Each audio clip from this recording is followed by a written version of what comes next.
Narito ang mga pinakamaiinit na balita ngayong tanghali. 5 pang sospek sa pananambang sa BJMP van, tinutugis na. Online hearing naman sa PDL na Chinese national, hihilingin. Ika-83 anibersaryo ng Araw ng Kagitingan, ginugunita ngayong araw. Mga aktibidad, pinangunahan ni Pangulong Bongbong Marcos. Biyaheng Bicol at Visayas sa isang bus terminal sa Pasay City, fully booked na sa Holy Week. Sa MBC TV correspondents, La Castellana at La Carlota sa Negros Occidental, mas nangangailangan umuno ng tulong dahil sa naranasang ashfall. Sa MBC TV Sports, Petrogas, one win away para makuha ang kauna-unahang PVL All-Filipino title. Shamsi Sup-Sup, nanindigan sa pagkalas sa Kaya This Political Party, kasunod ng single mother joke ng congressional candidate na si Attorney Ian Sia.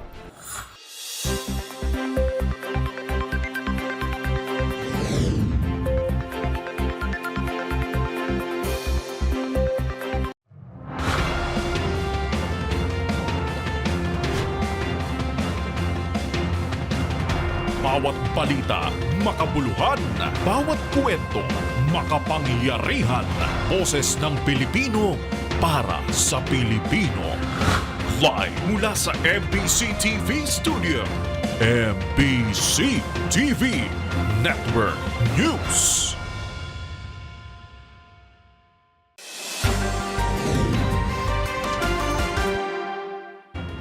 Pilipinas, una sa ating mga balita. Tinutugis na ng Parañaque Police sa mga armadong lalaki na nang-ambush sa sasakyan ng Bureau of Jail Management and Penology o BJMP galing sa pagdinig sa korte. Hindi naman inaalis ng Southern Police District ang posibilidad na may mas malaking sindikato sa likod ng pang-aambush. Una sa balitang yan si Wina Hesoro. Tinutugis na ng mga otoridad ang 5 nakatakas na suspect sa pananambang sa van ng BJMP sa Cavitex upang itakas ang sakay na Chinese detainee galing sa hearing sa Makati Regional Trial Court. Ayon sa Parañaque Police Station, nagpapatuloy ang kanilang follow-up operation at backtracking upang mabilis na mahuli ang mga nakatakas na suspect at ma-recover ang lahat ng ginamit bilang armas. Ayon sa report, pabalik na ng BJMP facility ang suspect na si Huyang kasama ang 4 na jail personnel mula sa hearing nang harangin sila ng isang black sedan at multi-purpose vehicle, lula ng 11 armadong lalaki. Sabi ng Southern Police District, iniimbestigahan na nila ang posibleng pagkakasangkot ng mas malaking criminal group sa nasabing pananambang. Habang sa panayam naman ng DZRH kay General Ruel Rivera, ang hepe ng BJMP, sinabi nito na hinihinalang leader ng mga criminal syndicate na sangkot sa kidnapping, carnapping, extortion at gun running activities ang detainee na si Huyang. Yeah, yan ang lumalabas doon sa ating investigasyon, ano? And mukhang talagang i-rescue ito sapagkat medyo malaking tao itong ating PDL na ito. Ayon pa kay Rivera, makikipag-ugnayan sila sa korte para sa mga susunod na hearing ni Yang na kung po pwedeng gawing electronic hearing o kung dadalhin man sa korte ay magdadagdag sila ng karagdagang security. Dito may pag-ugnayan kami sa korte at sa susunod na mga hearing, titingnan natin kung pwedeng yung tinatawag nating electronic hearing or kung dadalhin naman ulit siya doon sa korte, magbibip up tayo ng security sa tulong ng mga ating mga friendly elements na nakapaligid. Samantala, inihahanda na rin ang patong-patong na kaso laban sa 6 na kasabwat na naaresto, kabilang ang frustrated at attempted murder. Para sa MBC TV Network News, ito si Wina Hesoro ng DZRH, una sa Pilipinas, una sa Pilipino. Na-aksidente na nga, natangayan pa ng 5,000 piso ang isang lalaki matapos subalpok sa isa pang motorista sa Santa Cruz, Maynila kaninang umaga. Ang mga detalye ibabalita ni Boy Gonzales. Dobling malas inabot ng isang motorcycle rider matapos maaksidente na dukutan pa ng kawatan sa Santa Cruz, Maynila kanina umaga. Sugatan ng biktima na nasa 50 anyos na lalaki na makabanggaan ng kapwa niya rider sa Soler Street, corner Rizal Avenue. Ayon sa mga nakasaksi, bumulagta ang biktima sa kalsada, nilapitan siya ng suspect na Elias Bolong na ang akala naman nakasaksi tutulungan pero kinuha na pala ang kanyang pitaka na may lamang 5,000 piso bago umalis ang naturang suspect. Dumating ang ambulansya sa dinala sa isang malapit na ospital. Hindi naman nasaktan ang rider na nakabanggaan nito. Para sa MBC TV Network News, ito si Boy Gonzales, una sa Pilipinas, una sa Pilipino.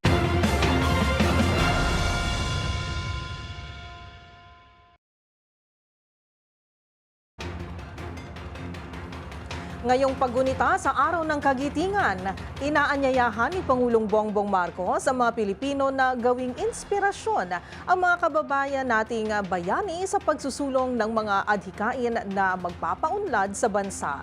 Ang naging talumpati ng Pangulo paginggan sa ulat ni Let Narciso. Kaisa si Pangulong Ferdinand Marcos Jr. ng Sambayanang Pilipino sa paggunita ng ika-83 anibersaryo ng Araw ng Kagitingan. Sa kanyang mensahe, kinilala ng Pangulo ang kabayanihan ng mga Pilipinong sundalo, partikular na ang mga nagtanggol sa Bataan noong ika-2 digmaang pandaigdig. Ayon kay Pangulong Marcos, ang araw na ito ay hindi lamang sa mga mandirigma ng Bataan, kundi sa lahat ng Pilipinong nagpakita ng katapangan at pagmamahal sa bayan sa panahon ng digmaan. Ang kanilang kwento ay patuloy anyang nagsisilbing inspirasyon sa mga Pilipino para ipagpatuloy ang mga nasimulang adhikain na pangalagaan at paunlarin ang bansa. Kaya naman hinikayat nito ang bawat Pilipino na tularan ang mga bayani sa pamamagitan ng pagsusulong ng mga gawaing magpapabuti sa buhay ng kapwa. Pinangunahan ni Pangulong Marcos ang aktibidad kaugnay ng Araw ng Kagitingan sa Mount Samat National Shrine sa Pilar, Bataan. Nag-ala ito ng bulaklak sa dambana ng Kagitingan kasama sina US Embassy Charge d'Affaires Robert Ewing at Japanese Ambassador to the Philippines Endo Kazuya. Sa kanyang talumpati, binigyang diin ng Pangulo ang mga aral na iniwan ng digmaan, partikular ang sama-samang pagsisikap na makamit ang kapayapaan. Sabi ni PBBM, araw-araw na ipagdiriwang ng mga Pilipino ang hinaharap, kasabay ang pagpapanatili ng kapayapaan para sa produktibong pamumuhay. We celebrate today, Araw ng Kagitingan, the Day of Valor. For the valor that was demonstrated here in these sacred mountains, the valor that was demonstrated here, but also the valor, the courage, and the sacrifice that is demonstrated by every single Filipino every single day because of their love for Filipinos, because of their love of the Philippines. That is what we celebrate. That is the lesson that we learn, and that is the lesson that we will carry into the future. Para sa MBC TV Network News, ito si Let Narciso, una sa Pilipinas, una sa Pilipino. Kasabay ng paggunita sa Araw ng Kagitingan, layon pa itong pagtibayin sa pagdating ng BRP Miguel Malvar, ang ipapangalan sa panibagong warship ng Philippine Navy. Pagbibida ni Defense Secretary Gilbert Gibo Teodoro, magsisilbi itong self-reliant defense posture ng Pilipinas. Kung bakit ito nasabi, alamin sa report ni Edniel Parosa. Winelcome ng Pilipinas ang pinakabago nitong sasakyang pandigma, isang corvette na papangalan ng BRP Miguel Malvar. Dumaong na sa Subic, Zambales ang FFG-06 na isa sa dalawang warship na bunga ng kasunduan sa Hyundai Heavy Industries mula sa South Korea. Pinangunahan ni Defense Secretary Gilbert Teodoro ang pagtanggap sa magiging BRP Miguel Malvar na magagamit umano hindi lamang sa pagprotekta sa katubigan ng bansa, kundi para maging interoperable sa mga kaalyadong nasyon. Batay sa Philippine Navy, kaya ng BRP Miguel Malvar ang anti-ship, anti-submarine at anti-aircraft operations. Binigyan din ni Teodoro ang pagiging kritikal ng Miguel Malvar para simbolohin ang self-reliant defense posture ng bansa na tumutukoy sa kakayahan nitong depensa ng sarili at umasa sa sariling teknolohiya para sa nasabing tungkulin.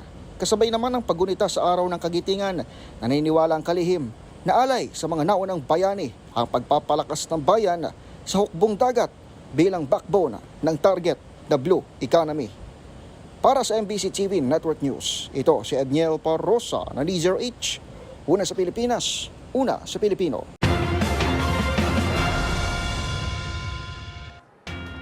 Sa Samantala, pinatawan na ng House Tri-Committee ng contempt order ang 4 na vloggers na nadadawit sa pagpapakalat ng fake news sa social media. Ito'y matapos paulit-ulit na isnabi ng mga ito ang ipinadalang sabina sa kanila ng komite.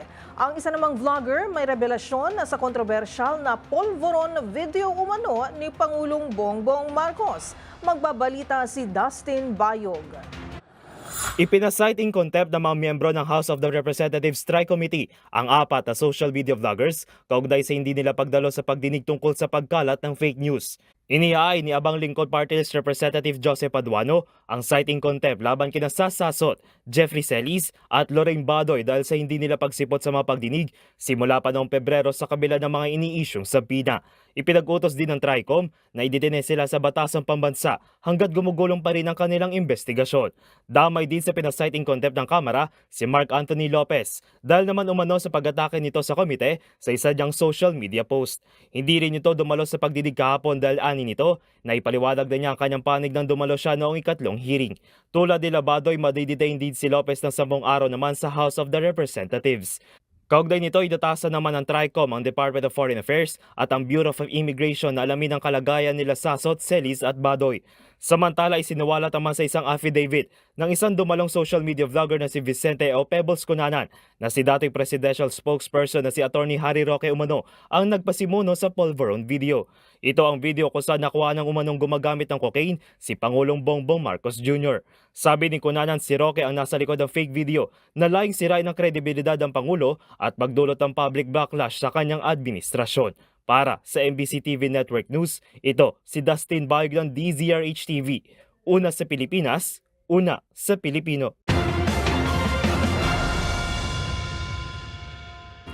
Kaugnay naman ng balitang yan, itinanggi ni dating Duterte Presidential Spokesperson Harry Roque ang affidavit ng vlogger na si Pebbles Cunanan na siya umano ang mastermind kaugnay sa polvoronic video ni Pangulong Bongbong Marcos. Ayon kay Roque, opinyon at paniniwala lang ni Cunanan na siya ang pinagmulan at nagpakalat ng polvoron video. Anya, ang mga Pilipino sa Los Angeles ang unang nakapanood nito at wala umano si Maharlika sa Vancouver, Canada. Tinawag ni Roque na kasinungalingan ang affidavit ni Pebbles at hindi na umano niya ito ikinagulat.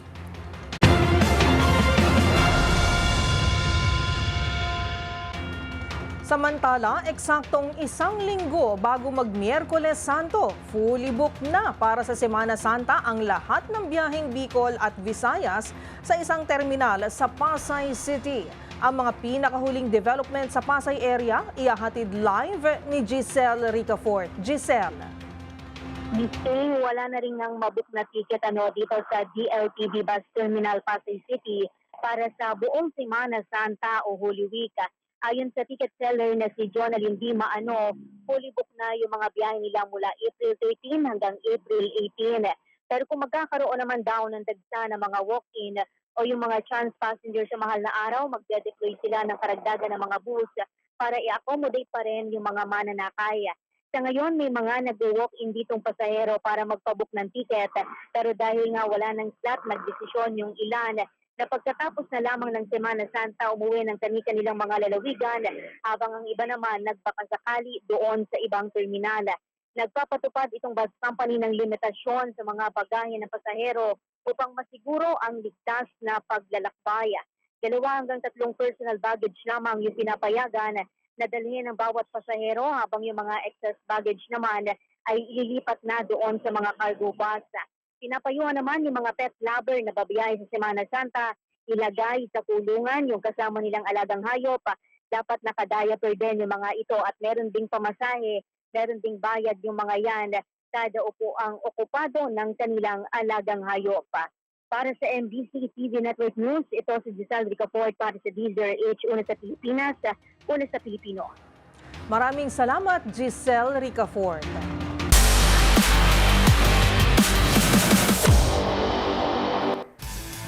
Sa mundo ng volleyball, 1 win away na lang ang Petrogas patungo sa kanilang kauna-unahang PBL All-Filipino title.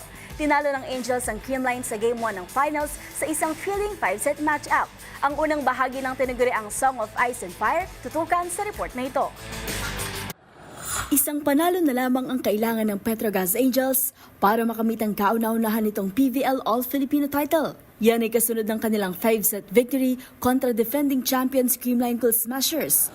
25-17 sa first set, 25-20 sa second, 18-25 sa third, 20-25 sa fourth, at 15-10 sa deciding set 5 sa Game 1 ng finals na ginanap sa Smart Araneta Coliseum kagabi. Matapos maisulong ang dalawang set na lamang, nagpakita ng tibay at composure ang Angels sa deciding set kung saan agad silang nagkaroon ng 10-4 advantage sa pamamagitan ng mainit na laro ni MJ Phillips na nagbuhos ng 5 puntos sa nasabing set. Sinubukan pang tapyasan ng Cool Smashers ang kalamangan pero tuluyan na silang pinahirapan ni Jonas Abete pagdating sa depensa. Sa huling rally ng laban, ipinakita ng Petrogas ang kanilang depensa sa pamamagitan ng block ni Aiza Maizo Pontillas laban kay Bernadette Pons na siyang nagtapos sa laban at nagbigay sa kanila ng 1-0 advantage sa final series. Pinangunahan ni Brooke Van Sickle ang opensiba ng Angels sa kanyang 24 points on 21 attacks kasama ang 2 blocks at isang service ace. Gaganapin ang Game 2 ng Best of 3 series sa Huwebes,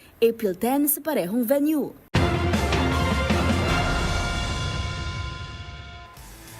Sa aming pagbabalik, Gilas Pilipinas kasama ang New Zealand, Chinese Taipei at Iraq sa group stage ng 2025 FIBA Asia Cup. Tutok lang sa MBC TV Network News.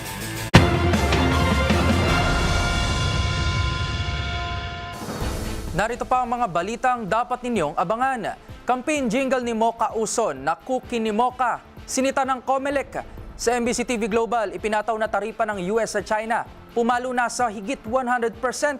Sa Showbiz Spotted, Dennis Padilla inalmahan ng pagiging bisita lang sa kasal ng kaniyang anak na si Claudia Barreto.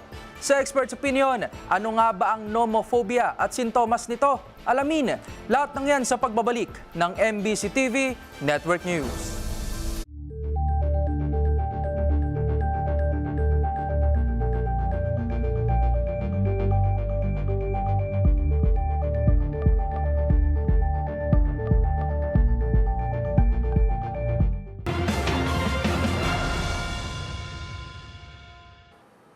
Bumulagta ang isang lalaking senior citizen at isang lalaking motorcycle rider matapos maatrasan ng isang pampasaherong jeepney na nawalan umano ng preno sa Agora, San Juan.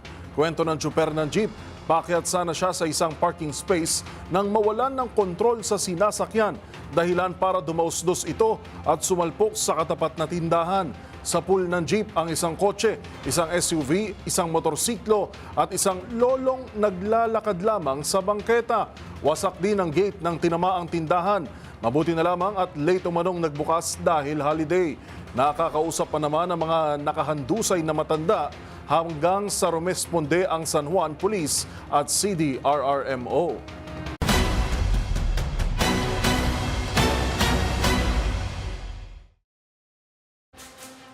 Matapos sitahin ng isang kongresista kahapon, mismong Commission on Elections o COMELEC na ang sumulat kay Mocha Uson kaugnay ng malaswa umano nitong campaign jingle. Paalala ng ahensya, hindi naman ipinagbabawal ang double meaning sa pangangampanya. Basta't hindi nito nililihis ang publiko mula sa totoong mahalagang usaping panlipunan. Una sa balitang yan, si Kyle Bulyas.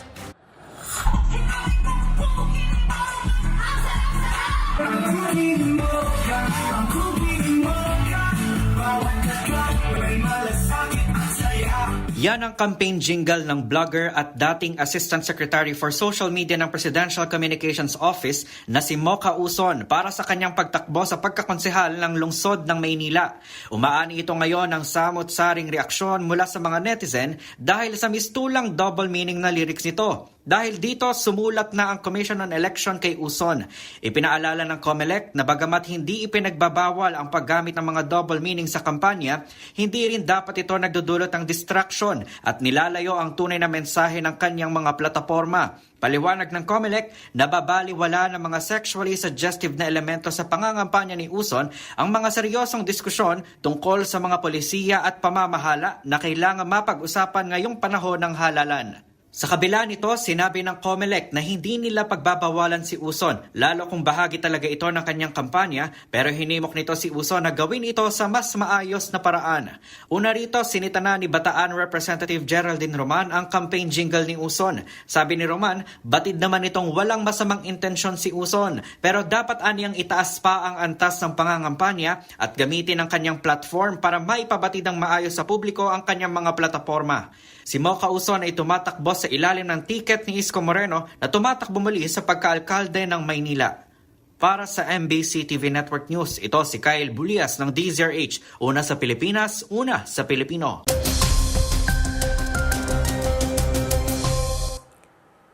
Pilipinas, mainit at maliwalas na panahon ang inaasahan sa halos buong bansa bunsod ng umiiral na easterlies. Gayunman, may mga pagulan din itong dala sa Masbate at Sorsogon, sa Bicol area gayon din sa Northern Panay at Samar sa Visayas. Magbaon po ng payong bilang pananggalang sa init at mga biglaan pero panandali ang buhos ng ulan. Meanwhile, for the rest of the country kasama ng Metro Manila, may mga tsansa lamang ng localized thunderstorms sa hapon at sa gabi. Samantala, sa ating 3-day weather forecast ng Pag-asa, simula bukas ay makakaranas ng mga pagulan ang eastern sections ng Visayas at Mindanao. Dahil po ito sa cloud clusters na sa ngayon ay nasa silangan pa lamang ng Mindanao. Tinatayang unti-unti itong kikilos pakanluran at magpapaulan sa mas malaking bahagi ng Mindanao at Palawan. Habang dito sa Luzon, habaan ng pasensya dahil magpapatuloy ang mainit na bugso ng easterlies hanggang sa mga susunod na araw. Makinig sa ulat, manatiling mulat at palaging mag-iingat. Para sa MBC TV Weather Update, ito si Arnold Herrera. Balik sa iyo, Yuel.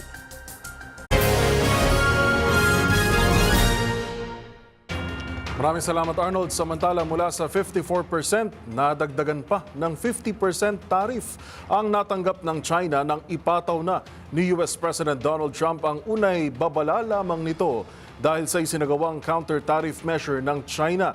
Yan at iba pang mga napapanahong balita mula sa iba't ibang panig ng mundo sa Global Headlines Report ni James Galange. Aabot na sa 104% tax tariffs ang ipinataw ng Estados Unidos sa China matapos ipatupad ni US President Donald Trump ang dagdag na 50% sa lahat ng produktong manggagaling mula sa nasabing bansa. Magugunitang ito ang naging babala ni Trump sa China dahil sa isinagawa nitong counter-tariff measure na pagpataw ng 34% tariff increase sa mga produktong manggagaling naman sa Amerika. Ngunit giit ni Trump, hindi lamang ang China makakatanggap ng major increase kundi 60 pang mga bansa ang maaring patawan dahil sa umunoy paglabag sa imposed reciprocal tariffs. Inaasahan namang ilalabas si Trump sa mga susunod na araw ang listahan na iba pang mga bansang makakatanggap ng tariff increase. Sa iba pang balita, tinatayang nasa 50 hippopotamus at iba pang wildlife animals sa Congo-Virunga National Park ang namatay matapos tamaan ng sakit na anthrax poisoning. Ang anthrax ay isang uri ng sakit na karaniwang nakukuha ng mga hayop mula sa mga kontaminadong lupa at tubig, ngunit wala pang opisyal na pahayag mula sa naturang parke o kung sa eksaktong dahilan ng pagkakalason. Nasa 1,200 na lamang na hippos ang kasalukuyang nasa kanilang pangangalaga mula sa kabuuang populasyon nito sa kanilang bansa na nasa migit 20,000 pa noong 2006. Samantala, narinig naman sa unang pagkakataon ang tahol ng dati ng na-extinct na dire wolf matapos ang mahigit 10,000 taon. Sa isinagawang eksperimento ng mga scientists ng isang biotech company sa Dallas, nakalikha sila ng 3 direwolf puppies gamit ang sinaunang DNA, cloning at gene editing technology upang baguhin ang mga gene ng isang gray wolf, ang pinakamalapit na buhay na kamag-anak ng prehistorikong direwolf. Ayon sa biotech company, ang nangyaring de-extinction ay isa anyang malaking hakbang, hindi lamang para sa kanilang kumpanya, kundi maging sa mundo ng siyensya at sa kung anong pang kaya nitong gawin base sa mga susunod pang pag-aaral. Ang de-extinction ay isang uri ng proseso na muling paglikha ng mga extinct na species gamit ang biotechnology tulad ng cloning, genetic engineering at selective breeding. At yan ang mga nakakalap nating balita mula sa iba't ibang panig ng mundo. Para sa MBC TV Network News, ito si James Galange ng DZRH TV, una sa Pilipinas, una sa Pilipino.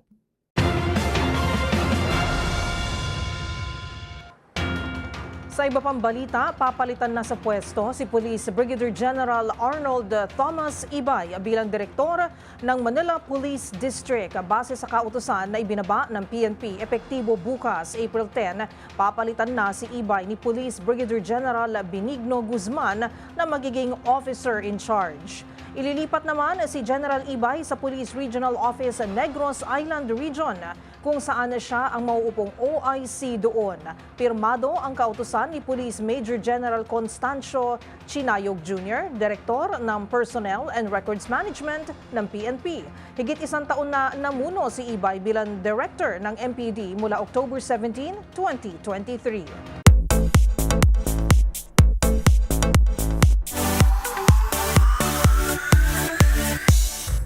Sa mundo naman ng showbiz, ikinasal na ang nakababatang kapatid ni Julia Barreto na si Claudia. Sa naturang special day, makikita ang present ang kanilang ama na si Dennis Padilla. Pero ang aktor, tila masama ang loob matapos daw siyang tratuhin bilang bisita sa kasal ng anak.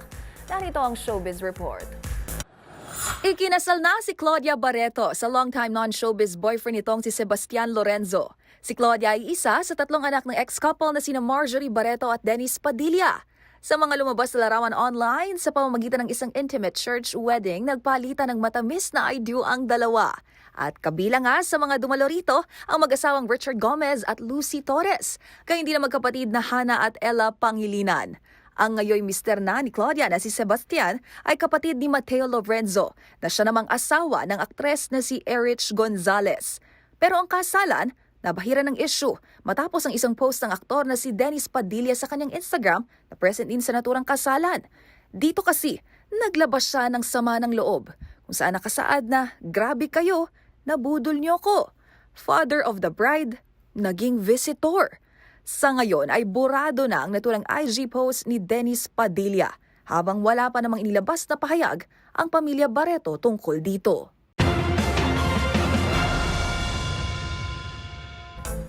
At sa aking pagbabalik, Shamsi Supsup nanindigan sa desisyong kumalas sa partidong Kaya Dis. Tutok lang sa MBC TV Network News, BRB.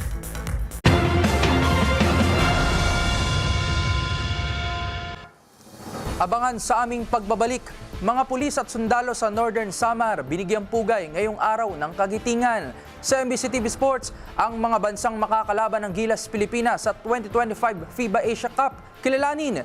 At sa Showbiz Spotted, Shamsi Supsup, hindi kinaya ang viral na single mother joke ng kapartido at kumalas sa Kaya Dis. Yan at marami pang iba dito lang sa MBC TV Network News.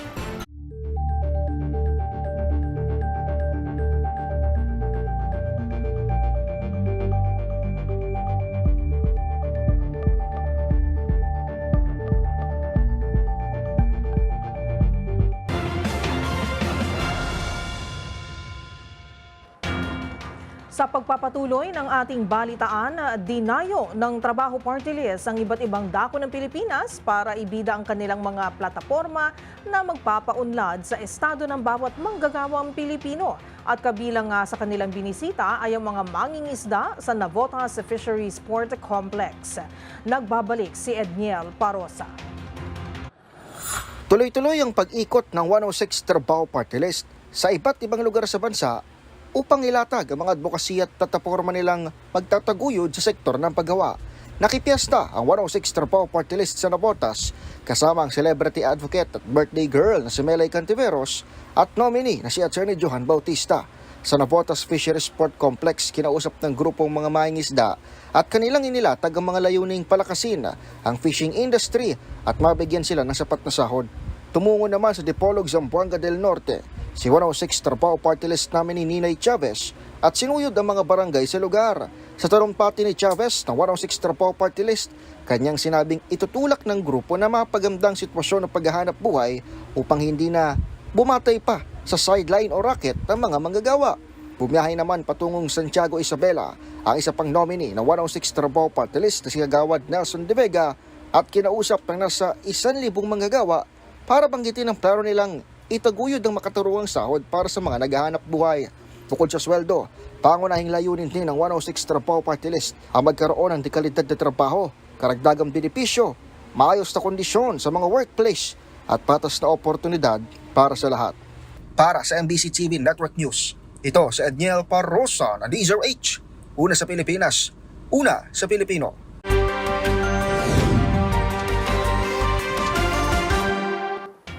Kaugnay naman ang pag-alboroto kahapon ng Bulkang Kanlaon, nanawagan ngayon ng tulong ang mga residente ng La Castellana at La Carlota sa Negros Occidental dahil sa naranasang ashfall. Yan at ang iba pang mga rumarapidong balita mula sa probinsya, hatid ng iba't ibang istasyon sa ilalim ng MBC Media Group. Hindi masyadong tinamaan ng ashfall mula sa pagputok ng Bulkan Kanlaon kahapon ang lungsod ng Bago, Negros Occidental. Ayon kay Mayor Nicolas Yulo ng Bago City, naka-eksperyensya lang ng malipis na ashfall ang tatlong barangay na malapit lamang sa Bulkan tulad ng Barangay Ilihan, Barangay Mailom at Barangay Binubuhan. Dagdag pa ni Yulo, mas kinakailangan ng atensyon at dagdag na tulong ang bayan ng La Castellana at lungsod ng La Carlota. Namatay din ang nangyaring sunog malapit sa bulkan dahil umulan kagabi kung saan naagapan kagad o napula ang apoy sa lugar. Para sa MBC TV Network News, ito si RH46 Rex Cantong, una sa Pilipinas, una sa Pilipino. Ngayong araw, April 9, nagpahayag ng makikisang Northern Samar Police Provincial Office sa pangunguna ni Police Colonel Sonny Omingan, ang Provincial Director, sa sambayan ng Pilipino sa paggunita ng Araw ng Kagitingan. Kinilala ang mga Filipino veterans sa pamamagitan ng isang tribute. Binigyan din ng PNP ang isang mahalagang pag-alala at pagpupugay sa kabayanihan, sakripisyo at pagmamahal sa bayan ng mga magigiting na sundalo at veterano na naging inspirasyon. Ang mga pulis nagkaroon ng flag ceremony at nagsabit ng mga tarpaulin bilang pakikisa sa Araw ng Kagitingan. Bigyang pagkilala rin ng Army ang kagitingan ng mga veterano sa pagdepensa sa bansa. Nagsagawa naman ng flag raising ceremony ang mga local government units at nagkaroon ng maiksing programa upang bigyang pagkilala ang lahat na nagsakripisyo para sa bayan. Mula sa MBC Network News, RH34 Jane Galit Bantayan, una sa Pilipinas, una sa Pilipino. Bilang paghahanda sa nalalapit na eleksyon sa bansa, dito sa bahagi ng Bangsamoro Region, nagpatawag si Police Lieutenant General Bernard Banak ng Special Task Force BARM 2025 National and Local Election Command Conference na ginanap sa PC Hill, Cotabato City. Ayon kay Banak, ito'y sa layuning masiguro ang kahandaan ng PROBAR sa pangunguna ni Special Task Force BARM Head Regional Director Police Brigadier General Romeo Macapas na hindi na mauulit pa ang kaso ng pananambang patay sa election officer ng Dato Udin Sinswat kamakailan. Kabilang sa mga paghahanda ay ang pagdaragdag ng PROBAR ng mga PNP checkpoints katuwang ang Armed Forces at ang panibagong augmentation ng PNP Force mula sa Region 12, Region 11 at Region 10 na i-deploy sa BARM Region. Partikular sa DOS na ngayon under COMELEC control na. Ayon pa rin kay Banak, ang Regions 9, 12 at BARM na nasa ilalim ng kanyang pangasiwa, ang BARM ang may special concern dahilan na itinatag nila itong BARM Special Task Force. Bilang mensahe ni Police Lieutenant General Bernard Banak, tuloy-tuloy ang law enforcement operations o ito anti-criminality at wala man silang sasantuhin sa sinumang lalabag sa batas na ipapairal ng COMELEC, ng PNP at ng AFP. Sa inilatag na paghahanda ng PNP, kumpiyansa may tiwala si Police Lieutenant General Bernard Banak na maging mapayapa sa kabuuan ng eleksyon sa bahagi ng Bangsamoro Region. And I'm very satisfied with the security preparations, pero hindi tayo kailangan na magkumpiyansa. Kailangan na paigtingin pa natin lalo ang ating paghahanda para maipakita natin sa ating mga kababayan dito sa Bangsamoro Region na payapa, tahimik, kaya nating gawin ang eleksyon dito nang walang anumang pangyayari. Wala sa Central Mindanao, RH19, June Di Makutak. DZRH, una sa Pilipinas, una sa Pilipino.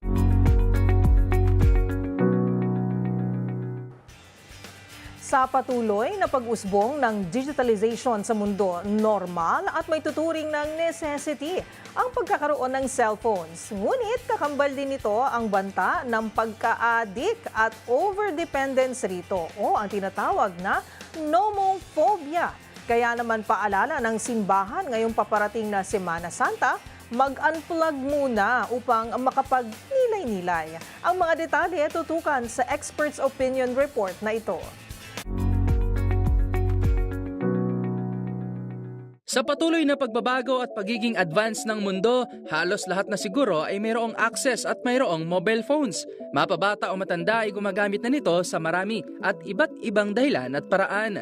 Ngunit alam nyo bang may pagkakataon na ito pa ang nagiging dahilan upang tayo ay magkaroon ng phobia na marahil ang ilan ay hindi pa aware na mayroon sila nito. Ito ang tinatawag na nomophobia o no mobile phone phobia. Ito ay ang takot at anxiety ng isang tao kapag nahiwalay o nawala sa kaniyang tabi o paningin ang kaniyang mobile phone na nagdudulot ito ng panic o anxiety sa isang tao. Mayroon din silang labis na pag-check ng kanilang phones sa buong araw at madalas na mag-alala na mawala ng contact sa kanilang mga kausap. Ayon sa mga pag-aaral, ilan sa mga sintomas nito ay ang pagbabago ng paghinga, panginginig, labis na pagpapawis, disorientation, agitation at irregular na pagtaas ng tibok ng puso. Ayon sa Medical News Today, hindi pa malinaw kung ito ba ay nagmula sa existing na anxiety disorder o mula ito at maihahalin tulad sa cellphone addiction. Ayon sa mga eksperto, bagamat wala pang kasalukuyang gamot para rito, ngunit may mga paraan pa ring inirerekomenda ang mga psychologist upang magamot ito tulad ng ibang phobias. Maaaring sa pamamagitan ng behavioral therapies, paghahanap ng wastong support groups and systems, ilang gamot na mula sa doktor, at self-care strategies na makatutulong upang pakalmahin ang iyong isip at katawan. Payo rin ng mga eksperto na agad na kumonsulta at magpatingin sa doktor kung may sintomas ng maranasan ng nomophobia.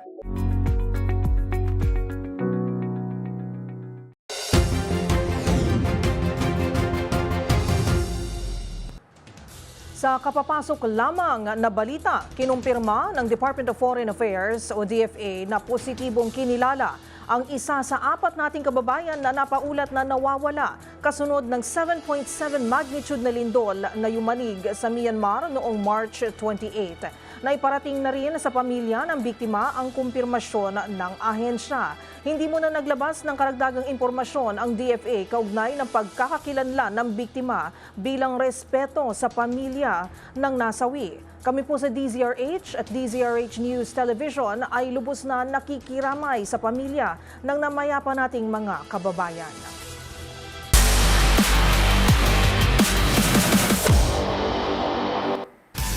Sa mundo ng basketball, muling makakaharap ng Gilas Pilipinas ang New Zealand at Chinese Taipei sa group stage ng 2025 FIBA Asia Cup.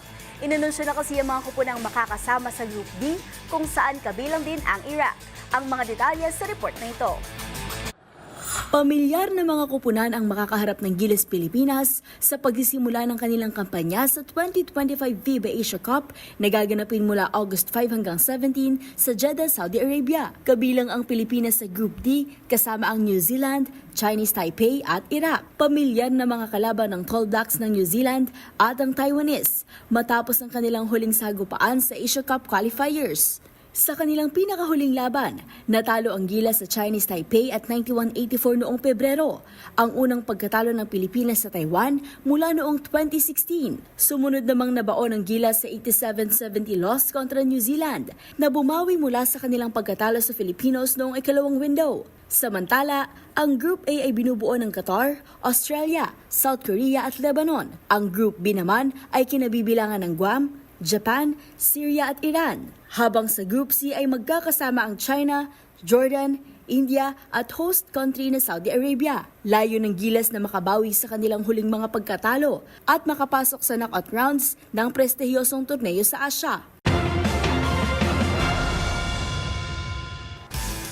At yun ang mga latest updates sa mundo ng sports. Para sa MBC TV Network News, ito si Mili Borja ng DZRH TV, una sa Pilipinas, una sa Pilipino.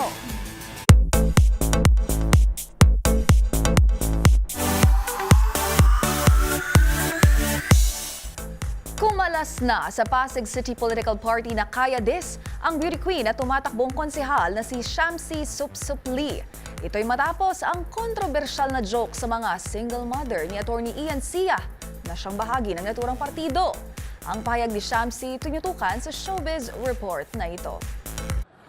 Inanunsyo ng beauty queen architect na tumatakbong city councilor sa unang distrito ng Pasig City na si Shamsi Supsupli ang kanyang pagbibitiw sa political party na Kaya This. Kasunod ito ng naging kontrobersyal na joke sa mga single mom ng congressional candidate na si Atty. Sia na bahagi rin ng naturang political party. Sa inilabas na pahayag ni Miss Universe 2011 third runner-up sa kanyang social media account, dahil anya sa mga nangyari, naliwanagan ito na hindi na umaayon sa direksyon ng partido ang kanyang values bilang isang babae, ina at leader. Naging mabigat anya ang pagpapasyang ito bilang bahagi na rin ng MUPH organization. Tinapos ni Shamsi ang pahayag sa mensahe ng pasalamat sa Kaya This political party na pinangungunahan ng tumatakbong mayor na si Sara Diskaya. Matatandaang sa isang campaign rally, hinimok ng dating kaalyado ni Shamsi na si Atty. Sia na makipagsiping daw sa kanya ang mga single mother na dinadatnan pa ng buwanang dalaw. Sabay bawing biro lamang ito. Pero hindi pa man humuhupa ang issue at wala pa mang natanggap na paliwanag ang COMELEC mula kay Sia, iniisyuhan na naman siya ng panibagong show cause order dahil sa isa niyang pahayag tungkol naman sa pisikal na katangian ng isa niyang tauhan.